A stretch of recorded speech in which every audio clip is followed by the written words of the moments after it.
Ya, Marc Marquez kembali gagal menyelesaikan balapan di Mandalika International Circuit. Pembalap nomor 93 itu terus terjatuh, bahkan sejak pertama kali MotoGP digelar di Mandalika pada tahun 2022 kemarin. Tampaknya Mandalika International Circuit masih belum terlalu ramah untuk pembalap seperti Marc Marquez yang saat ini masih di Repsol Honda. Tercatat sudah 3 balapan MotoGP yang digelar di Mandalika, 1 balapan di tahun 2022 dan 2 balapan di tahun 2023. Dari ketiganya, Marc Marquez selalu terjatuh dan tidak menyelesaikan balapannya. Pekan kemarin dimulai dengan sangat baik di hari Jumat. Situasi kami tapi memburuk dan hari ke hari. Saya cukup kalem dan santai saat balapan. Tentu saya kehilangan posisi, tapi saya tidak panik. Saya hanya berusaha menyelesaikan balapannya, ujar Marc Marquez. Marc Marquez mengakui kehilangan kendali di Mandalika. Meskipun demikian, pembalap Spanyol itu harus bersiap untuk balapan selanjutnya di Australia pada 22 Oktober 2023. Ya, saya kehilangan kendali di ban depan saat tikungan 13 dan tidak ada peringatan. Sulit untuk dimengerti, tidak ada yang tersisa dan menandai akhir pekan ini dan kembali fokus ke Australia, ungkap dia. Ya, hasil yang buruk di MotoGP Mandalika 2023 membuat posisi Honda di kejuaraan konstruktor semakin memburuk. Pabrikan Jepang itu kini hanya memiliki torehan 149 poin saja, kalah dengan Yamaha yang memiliki lebih sedikit pembalap namun dapat mengumpulkan 152 poin. Sebagai tambahan informasi, pada tahun 2022 Marc Marquez terjatuh di tikungan 11 ketika sesi free practice 2.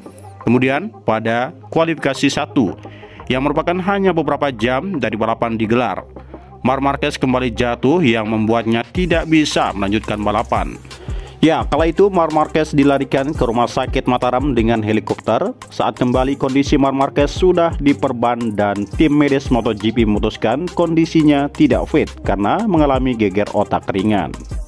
Ya, sementara itu di musim 2023, Marc Marquez terjatuh saat menjalani sprint race dan balapan utama.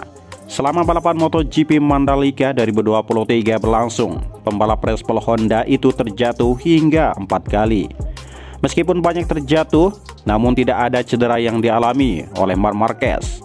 Angka 4 kali jatuh nyaris mendekati rekornya jatuh paling banyak dalam satu seri, seperti di Sachsenring yang hingga 5 kali.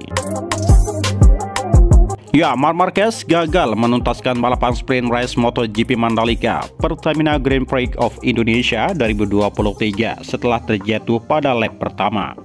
Tidak ada insiden pada saat start sprint race MotoGP Mandalika. Semua tampak berjalan mulus sampai kemudian Marc Marquez jatuh di tikungan ke-11. Belum juga mengitari satu putaran sirkuit internasional Pertamina Mandalika. The end of Carnava harus menyudahi balapan tersebut. Jatuh di tikungan 11 sirkuit Mandalika bukan baru kali ini saja dialami oleh Marc Marquez. Tahun lalu pada rangkaian balapan MotoGP Mandalika 2022 juga, Marquez juga terjatuh di tikungan 11. Pada seri kedua MotoGP 2022, Marquez mengalami kecelakaan di tikungan 11 ketika menjalani sesi free practice. Tahun lalu Marquez jatuh 4 kali di MotoGP Mandalika, sekali di FPP2, 2 kali di Q1, dan sekali pada saat pemanasan. Lokasi Marquez jatuh berbeda-beda, selain tikungan 11, pada FP2, tikungan 12 dan 13 merupakan tempat Marquez terjatuh pada kualifikasi 1. Sementara kecelakaan fatal pada pemanasan terjadi di tikungan 7.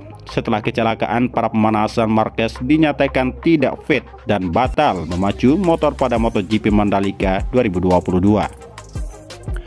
Ya, kini pada MotoGP Mandalika 2023 tidak ada masalah medis setelah Marquez mengalami kecelakaan pada saat sprint race. Saya masuk di tikungan ke-11, itu agak terlalu cepat. Saya harus menyalip dengan cepat di tikungan 10. Dan kemudian saya sedikit melewatkan breakpoint dan saya masuk sedikit terlalu cepat. Tentu saja saya pikir saya terkendali, tetapi saya tidak terkendali. Jadi itu semua kesalahan saya. Untuk besok kami harus lebih berhati-hati di lapangan, terang ujar Marc Marquez. Ya, pembalap Repsol Honda, Marc Marquez tak berani bicara target untuk saat tampil di MotoGP Australia 2023 yang berlangsung pada 20 sampai dengan 22 Oktober. Hal tersebut menyusul penampilannya yang kurang impresif di sirkuit Mandalika. Dalam MotoGP Indonesia yang merupakan seri ke-15 yang berlangsung pada 15 Oktober lalu, Marquez kembali meraih hasil buruk. Ia tergelincir saat menjalani pertengahan balapan. Performanya di sirkuit Mandalika yang tak memuaskan itu kemudian membuat Marquez realistis jelang pertandingan di sirkuit Phillip Island. Padahal di MotoGP musim lalu, pembalap asal Spanyol ini finish sebagai nomor up di negeri Kanguru. Tentu saja sirkuit Mandalika bukan salah satu akhir pekan terbaik saya, kata Marquez.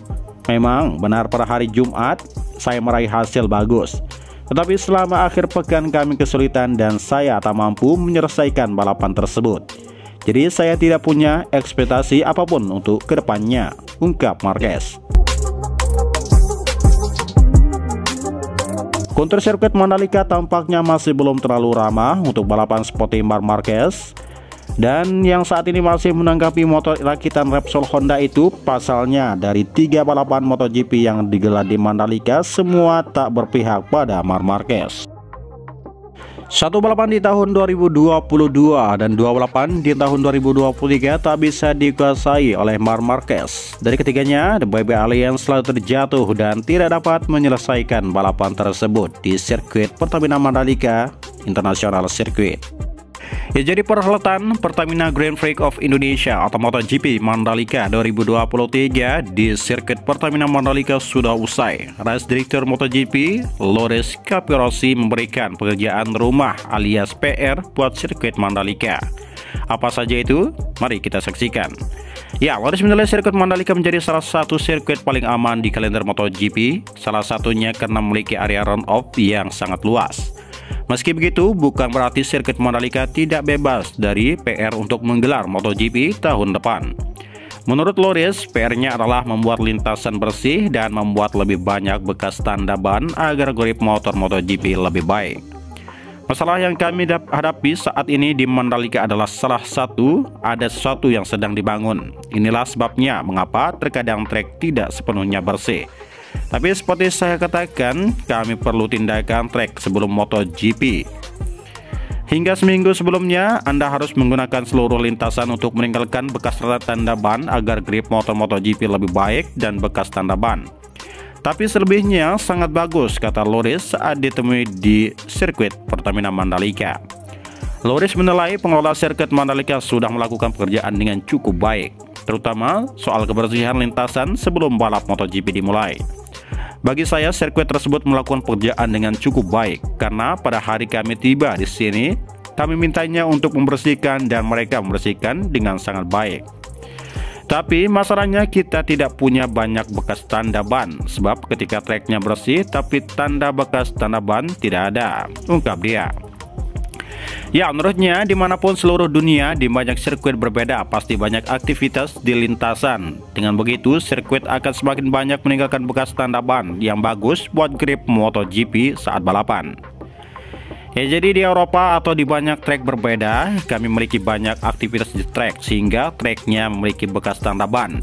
Tapi masalahnya di Lombok kita tidak punya banyak motor dan harus mengorganisir dari Jakarta atau semacamnya. Tapi yang pasti permintaan pertama yang kami buat untuk sirkuit tahun depan, tolong coba adakan aktivitas atau balap motor atau track day.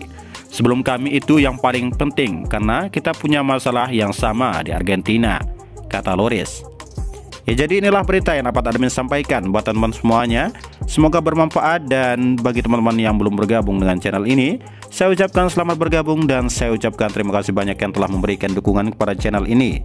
Semoga teman-teman sehat selalu, panjang umur, murah rezeki, dan tentunya dipermudahkan segala urusannya. Amin ya robbal alamin.